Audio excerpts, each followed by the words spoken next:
Hello, Booktube. I went out today, again, a small errand, but of course small errands have a way of drawing me to the Brattle bookshop here in Boston. For those of you who are new to this channel, it's an old secondhand bookshop right in the heart of downtown Boston that is unlike a great many used bookstores. Some of you have been there as in the time that I've been nattering on about it and can attest to this. It's not like other used bookstores, a lot of other used bookstores, in that it has a massive turnover. Just incredible. So that's one feature that's unusual, is that the normal state of affairs at used bookstores, I've been and loved many of them that were like this, where if you give the shop a thorough once-over, you pretty much know what's there. And the next time you go, it will all be there. That's not true for the Brattle. The stock changes all the time. And the second distinguishing thing is that they have a lot directly adjacent to the store proper that has sale books for $1, $3, and $5. And the sale books are not junk. They're not moldy, rained upon discards. They're books they could easily be selling in the shop. They just sell them in the lot instead. So when I'm anywhere near the Brattle, my feet tend to take me there. I used to work at a bookstore right down the street from the Brattle, so I went every day. And then also, a year ago, I had two sweet, white-faced old dogs who were sick. They were dying. And I decided fairly early on in that process, until I knew that that's what was going to happen, this was not just a dip, that I was now facing the end of their lives. Once I knew that, and I knew that it was going to happen in tandem, I sort of made a semi-conscious decision that I needed to give myself care throughout the process, or it would ruin me. I would fail them in the end. So during that time, also, I would take care of all their needs. I would clean up whatever messes. I would reassure them. I would settle them. I would wait until they were asleep, and then I would sneak out and do just a little walking around stuff, just a little errands, or maybe sometimes even just going to a park. And during that period too, I went to the Brattle very often, almost every day. But nowadays I don't. I'm in a period now where I don't go as often as I used to. So when I have decided already, when I am going to go somewhere, I make a point of going there. And I stuck up for Booktube this time around when I was there.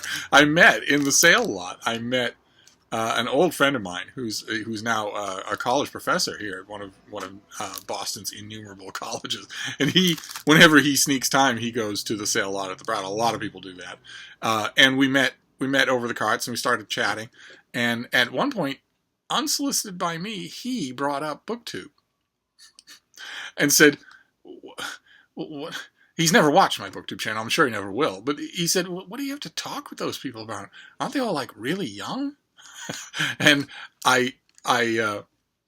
his implication was they were not only young, but that they know far less about books than I do, so much less that there can't possibly be any grounds for fruitful conversation.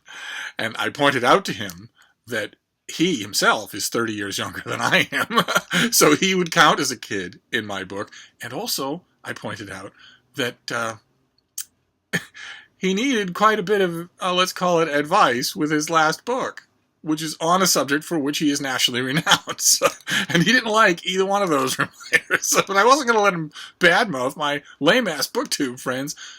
Every reader has something to teach every other reader. He ought to know that, considering that he's a teacher himself. But maybe he was having an off day. But one way or another, soon he had to go. And I was free to commune with the carts in peace and solitude. And at the time that I was there, the weather looked like it couldn't decide what to do. It looked like it was going to spit rain. It was thick cloud cover. It was cool.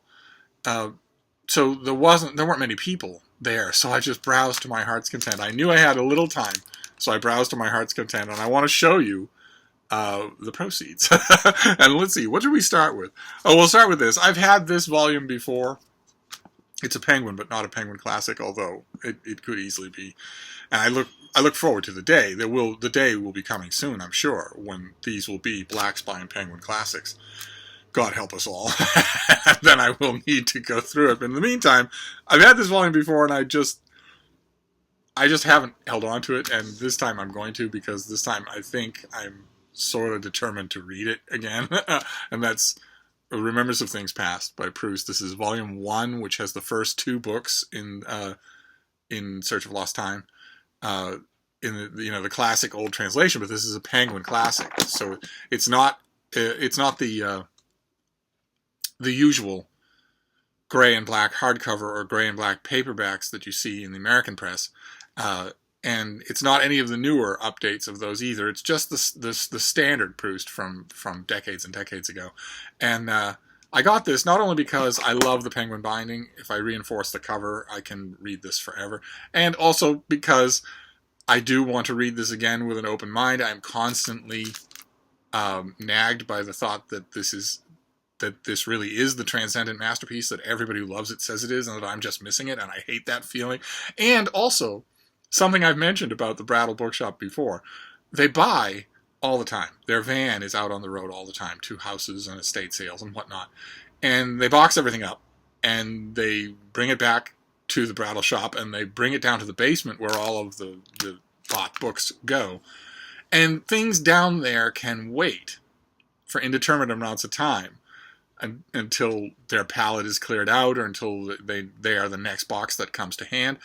And things can also get shifted around as the contents are searched through for, rare items, more valuable items, things that go in the shop as opposed to out on the lot.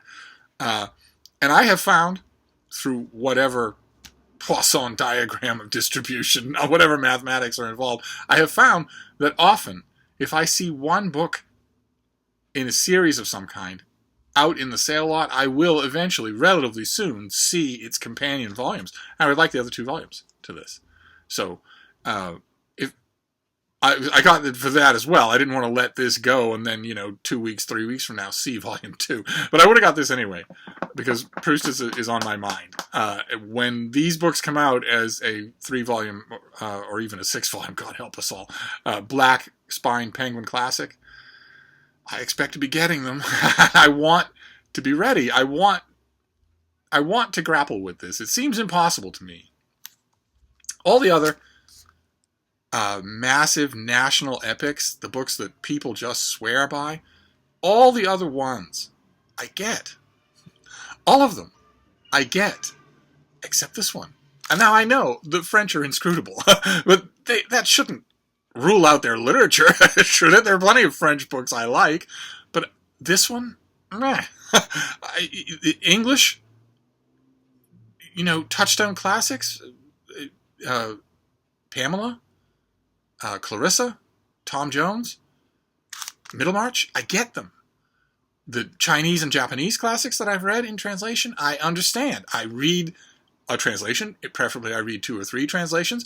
I triangulate, and I get it. I get why they're so popular. Of course, the American classics, absolutely. It's just this one. So, anyway, I couldn't leave it behind. But the other 3 Penguins that I got are actually Penguin classics, just continuing the great luck that I've been having with Penguin classics lately. One of them is something I already have. It's in absolutely new condition. It's a perfect book for $1. And it isn't for me. I was having a literary conversation with a friend of mine the other day, and she, somewhat airily, she loves literature a lot more than she reads literature, if you know the type of person I mean.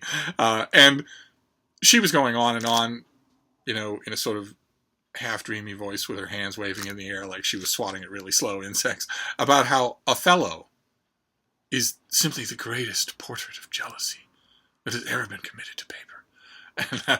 And I gently tried to point out that isn't actually true. It's a badly flawed play. The jealousy, in fact, in the play is completely unbelievable. It comes out of nowhere, it happens overnight, and it leads to murder. There's any of you who have felt the worm of jealousy, the poison of jealousy, it doesn't work like that. It's a slow, incremental process that destroys your life. It doesn't just destroy the object of jealousy. It destroys the person who's feeling jealous.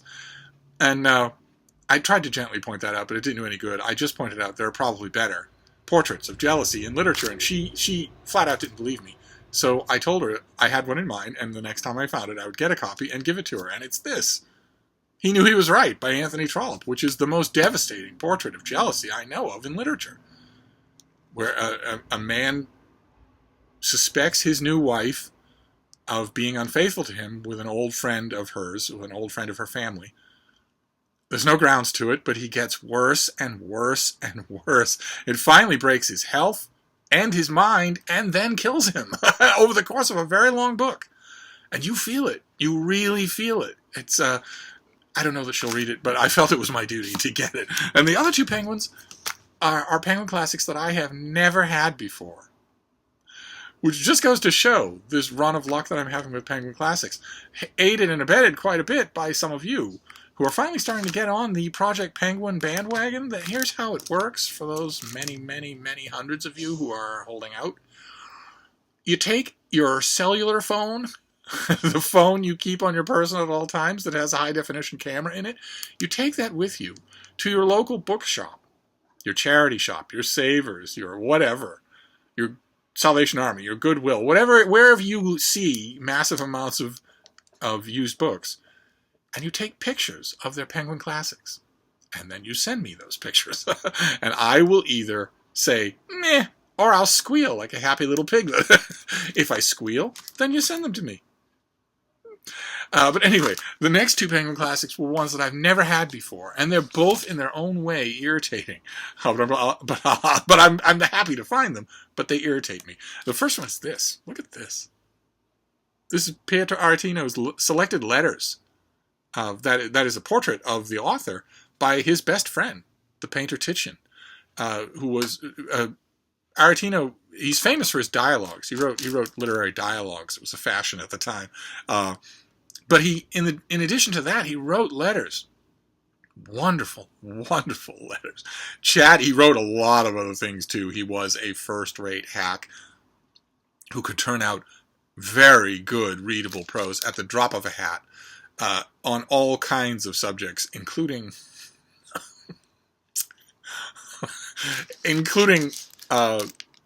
unsuitable subjects. Let's put it that way, just in case Anthony Andrews is watching.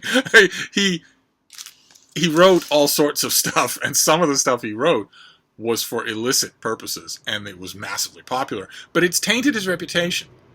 When you write stuff like that, it taints your reputation. Picture, for instance, if the author of 50 Shades of Grey decided that her next book was going to be a 500-page Napoleonic epic. No one would take it seriously, because she's already tainted the ground with seamy, sudsy, somewhat brainless books. And he wrote some of those, and he's remembered for them. Was, anyway. I don't think he's remembered at all anymore. And I don't think he's in print. I don't think anything by Aretino is in print, which is unbelievable. But in addition to his dialogues, he wrote letters. He wrote tons and tons of letters. All about, he wrote them to everybody, not just the famous people, but the people whose names are lost to history. And he wrote them about the events of the day, the conversation, the chit-chat, the events, the little pieces of news of the Venice of his day. And when he was constantly on the lookout for literary projects that would make money. And he eventually realized that those letters were a treasure trove and that he could clean them up, edit them slightly, dust them off, and send them to the publisher. And he selected originally thousands of them, 3,000 of his letters. And this obviously does not have 3,000 of his letters. So this is an English language translation of a selection of those 3,000 letters. They're amazing. I've read them, and they're incredible. Just incredible to read. So much fun. Once you get into the spirit of it, they're so much fun. He's such a wonderful letter writer. That when I saw this, I grabbed it, even though it's a mass market paperback. I'm not particularly fond of reading them anymore. But also, I grabbed it partly out of irritation, because I really wish there were a gigantic Penguin Classic Deluxe Edition, fully annotated, fully new scholarship, new introduction, of a much bigger selection, or even all of his letters. You could do it. I would love that. But I had to get this. And the same kind of complaint applies to this next one, which is this. Look at this. The Selected Writings of Sir Walter Raleigh. This has a bunch of his poetry. But it also has selections from his History of the World. And that is the akin irritation here, is that as far as I know, there has never been a popular paperback edition of Raleigh's History of the World. And I don't know why. I don't know why Penguin doesn't do it. Why don't they do, or somebody, doesn't have to be Penguin, but somebody do an annotated new version of Raleigh's History of the World with a nice introduction, whole bunch of notes. It's fascinating reading. There's a little bit of it in here. I don't have it. I could get it from Project Gutenberg, I assume, but I don't have a paperback of it at all. I don't have any Sir Walter Raleigh writing here. I have 2 biographies. But other than that, no. So I was overjoyed to hear this, to get this. And I glanced at it while I was coming back here, and I love the introduction. The introduction starts with, Sir Walter Raleigh was a bad walker and did not know Hebrew. These 2 readily admitted deficiencies apart, it is difficult to think of any other large limitations on his achievement or ambition. He was a soldier, scholar, horseman, and much else. Father of the idea of the British Empire, chemist and alchemist, patron of poets, and yet a fine enough poet himself to rival any he patronized. A prize courtier of England's greatest monarch, but a hero of the Republican generation after his death. And so on and so forth. Very spirited introduction. You know you're in good hands when you read something like that. So those are my penguins, my penguin discoveries. And then I got a gigantic book on a writer I don't like. So you might think that the Brattle induces insanity, but no. I read this book when it was part of a library collection a long, long, long time ago. And the idea of finding it for free to reread, it strikes me as one of those old-style works of deep scholarship. So, and it's this. It's by A.E. Taylor, and it's Plato, The Man and His Work. Just a gigantic volume that gives the life of Plato and then runs down all of his work in great detail. It's by a Trinity Don who probably worked on it forever.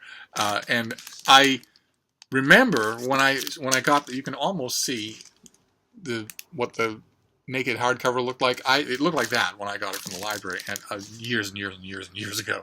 And I remember liking it. I don't particularly like Plato. I don't like him in the Greek. I've never liked an English language translation that I've ever read.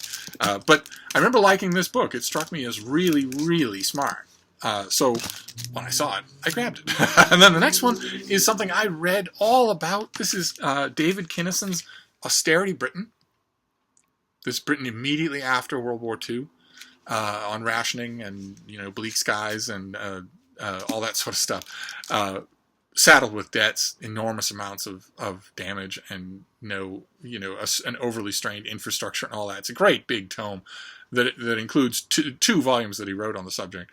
And I remember when this came out. This came out in like 2006 or 7. And when it came out, it got reviewed everywhere. Every review organ in the UK reviewed this thing glowingly as a masterpiece of modern history. And I kept thinking when I was reading those reviews, boy, I can't wait till it comes out in America so that I can request a copy or buy a copy and read what all the fuss is about. And I don't think it ever did come out in America. This is a UK Bloomsbury production. So as a result, despite the fact that it was ballyhooed from every rooftop, I have not read it. It's obviously a major work of 21st century history, and I don't think and I've never read it. So I was very happy to find it. It will go on the list for this week to rectify that. And then the next one's a historical novel. It's Myself as Witness by James Goldman, who is the author of the play and the screenplay for Lion in Winter. I love The Lion in Winter. I love it dearly. I'm going to resist the urge to quote any of it right now. But he also wrote novels. He wrote The Man from Greek and Rome, and he wrote this. And this is a novel about King John, the youngest and the weakest of the children of Henry II and Eleanor of Aquitaine in the stage play. And Prince John is rather indelible character. He's not just a villain, but a moron and an oaf. And in this book, he has a lot more dimension to him than that. But the thing that sold it on me when it first came out, I could not believe it when I read it. I get a lot of guff from friends of mine for being a huge fan of Gerald of Wales, one of the foremost literary figures of his day, a writer of bestsellers, believe it or not, despite the fact that no one's ever heard of him.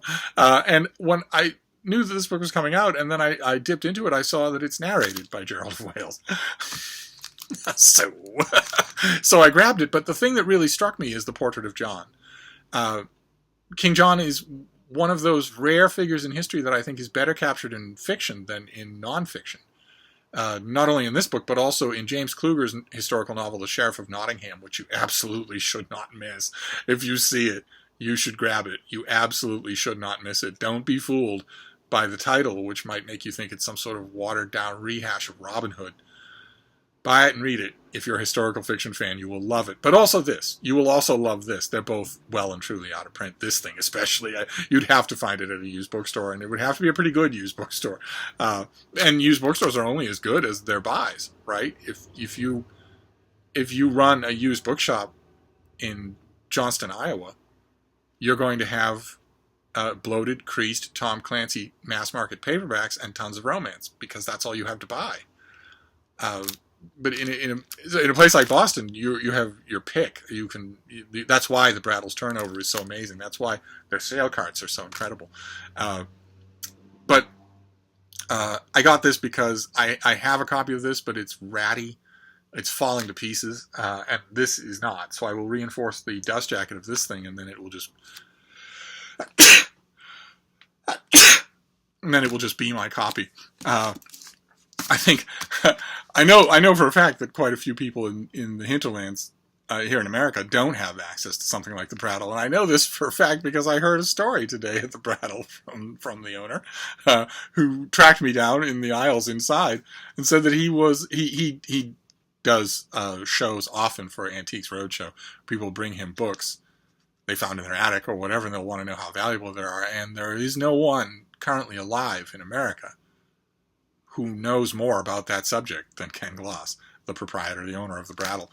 And there's no one who can make judgments quicker. There's no one whose judgments are more reliable. So if you bring him a book, you really aren't going to walk away doubting one way or another. If you have something valuable, he'll know literally at sight. And he cornered me today in the shop and said he was at an Antiques Roadshow show in Minnesota, I think he said it was. And he was approached at the table by a young man who said, "Do you know Steve Donahue?" So that he never misses my channel. I didn't get the name. If you're watching, please pipe up in the comments field. But I thought that was rather funny. I apologize to Ken for never being able to escape me. And then the last book I want to show you, the last book from today, is another example. Remember I said that one of the reasons I got this thing is because I can almost guarantee that the other volumes will crop up. If this one was there, I can almost guarantee the other volumes will appear in due time. I might not see them. Somebody else might grab them first. But one way or another, if the one showed up, it's unlikely that whoever sold this to the Brattle only had the one. And the same thing is true with this next one. I remember saying it at the time. Months and months ago, I think it was months and months ago, I got a big illustrated natural history book called Woodcock Ways. It was illustrated by Ralph Ray, and at the time I did a little speech on him. He was a nature illustrator from the South, the American South. Had incredible talent. Even before he was taught, he had incredible talent, and his teachers were all amazed by him. And he started to do lots of work, advertising work, illustrating work for books. He clearly had a large career ahead of him that would probably have culminated in a big Audubon-style illustrated natural history of the United States. And instead, he died. A blood vessel burst in his brain when he was in his early 30s, and that was it. There was no more work from him. And when I got Woodcock Ways, I remember saying that the synchronicity of the Brattle is that if you see a book like this, you will almost always see companion books to it. There's almost never a one-off like that, which is why I tell people all the time, if you see a book in a series at the Brattle, grab it, because you're going to see the others, and then you'll have the whole set if you go often enough. And sure enough, Sure enough. Today I found this. It's written by Henry Marion Hall, but it's drawn by Ralph Ray, and it's The Ruffled Grouse. It's the companion volume to Woodcock Ways. It's got the black and white spot illustrations and then color illustrations all throughout.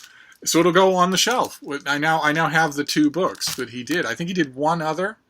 I'm not sure about that. This was the other one that I was waiting to see, and there it was at the Brattle. So there you go. That was my Brattle trip today. Some books for other people, some Penguin classics to fill out Project Penguin, and a bite at a major 21st century history that I've never read. So it was all in all and also a hilarious anecdote about how Ken could be thousands of miles away from here and still get my name thrown at him. But it was a good trip. It was a very good visit. Don't know. Every time I go to the Brattle now, I don't know when I'll be back. It used to be that I would go there, I would see some stuff, I would grab an armful of stuff, but then I would also make a mental list of stuff I wanted to come back for and maybe look at again the next day. And I can't do that anymore. So who knows when I'll be back, one way or another. This was a lot of fun. So I'll wrap this video up for now. I just wanted to share them with you, and I'll be back soon. Thank you, Booktube.